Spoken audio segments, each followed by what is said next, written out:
तो ये है हमारी कल की ट्रेड 12 फरवरी कल नहीं, सॉरी 11 फरवरी की ट्रेड, कल की नहीं परसों की ट्रेड, जिसमें हम लोगों ने एंट्री करी थी एक सोच के आफ्टर एनएफपी सेटअप मिलेगा इस हिसाब से। मार्केट मंथ में ये बुलिश थी, फिर ये मैं सोच रहा था इस मंथ में लाइटली रिट्रेसमेंट करके जाएगी। वीक में तो रिट्रेसमेंट हुई नहीं है। फिर डे में अगर आप देखोगे तो डे में हाई बना के लो बना के, सॉरी ये लो नहीं बनाई थी, ये इधर चल रही थी। ये 11 तारीख की ये ट्रेड है। तो मैंने क्या किया था, मार्केट यहाँ से वन वे ऊपर गई थी, फिर वन वे जाके वन वे नीचे आने लगी क्योंकि रिट्रेसमेंट बाकी था और आफ्टर एनएफपी सेटअप भी बाकी था। मार्केट ने यहाँ से रिट्रेस करा, एक ये रिट्रेसमेंट ये 7:30 की कैंडल ओपन हुई। सो मैं एक्सपेक्ट कर रहा था इसके हाफ वीक से मिल जाए, जो हाफ वीक तक तो आई नहीं, लेकिन उससे थोड़ा सा ऊपर से यहाँ से 93 से मेरा एक फर्स्ट लॉट बाय हुआ। उसके पीछे का रीजन और लॉजिक्स बता देता हूँ। इसी टाइम पे ये तारीख थी 11 तारीख को, अगर आप देखोगे आज 13 है। 11 तारीख को एक 8:30 बजे चेयरमैन पॉवेल का टेस्टिफाई न्यूज़ था। एक 5 मंथ्स में एक बार आता है, ये जो पॉवेल का न्यूज़ है ये 5 मंथ में एक बार आता है।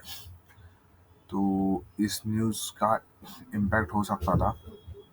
सो मार्केट ने क्या किया, ये मार्केट ऊपर गई 7:30 बजे के बाद, फिर ये रिट्रेसमेंट में 8:30 की कैंडल देखो नीचे आके ऊपर क्लोज हो गई। तो ये नीचे आने लगी, ऊपर जाते समय मैंने बाय किया क्योंकि ये हाई का ये दिया था संकेत, मतलब हाई बना था। और सेकेंड थिंग ये भी हुआ था कि मार्केट ने, अगर आप देखो वन वे ऊपर जाके, ये रिट्रेसमेंट तो जरूरी था, जो 4 घंटे की ईएमए पे रिट्रेस होके मार्केट ऊपर आई थी। सो मैं एक्सपेक्ट किया कि नहीं भाई मार्केट जाएगी ऊपर, लेकिन सीपीआई भी थी तो 12 तारीख को। मैं सीपीआई की वजह से नहीं करने वाला था ट्रेड, लेकिन मैं सोचा कि मार्केट समझो कि मार्केट अगर सीपीआई के टाइम पे इधर से मार्केट सीधा ऊपर जाए ऐसे, और फिर सीपीआई के टाइम पे यहाँ पर एक रिट्रेसमेंट देके जाए, ऐसा एक्सपेक्ट कर रहा था। लेकिन किसे मालूम था उसको यहाँ से भी रिट्रेस करने आना था सीपीआई तक, क्योंकि ये एक सपोर्ट था। तो अब क्या हुआ, मार्केट नीचे आई, ये मेरे को सपोर्ट मिला था क्योंकि एज यू नो ये ओपनिंग क्लोजिंग था।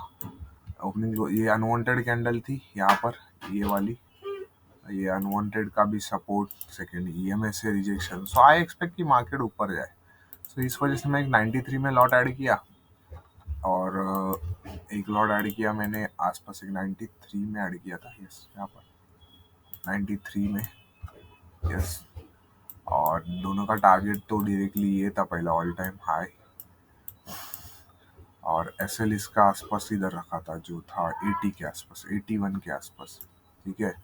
क्योंकि आई वॉज नॉट नोइंग कि मार्केट क्या करेगी, क्या कर सकती है। सो ये इसके नीचे रखा था, और दूसरी एंट्री मेरी पड़ी थी 900 के आसपास, 900 के आसपास, जिसका ESL बड़ा था, लेकिन टारगेट भी उसके माने तो अच्छा खासा था, और ये भी टारगेट हो सकता था, लेकिन ये चल रही था। तो ये सब चीज़ें चल रही थी। फिर क्या हुआ यहाँ पर कि market created higher lows formation. So यहाँ से बाइंग करने का सोच भी रहा था, लेकिन फिर वही बात है कि क्या करूँ, मतलब like I was in sorrow कि कैसे कैसे। फिर मार्केट रात भर ही नीचे आई, सुबह देख रहा हूँ तो बहुत बुरा लगा। फिर साला यहाँ पर एसएल खा ली वेंसडे को। सो ये 2 लॉट में मेरे को लॉस हो गया। Loss was around $30-40 I think so, क्योंकि 19 और 12 या $32। और एक चीज़ हुई थी कि 93 के बाद मैंने 97 में एक छोटी सी एंट्री ली थी, जो मैं थोड़ा पैनिक में ये लोअर लो के फॉर्मेशन की वजह से निकाल दिया।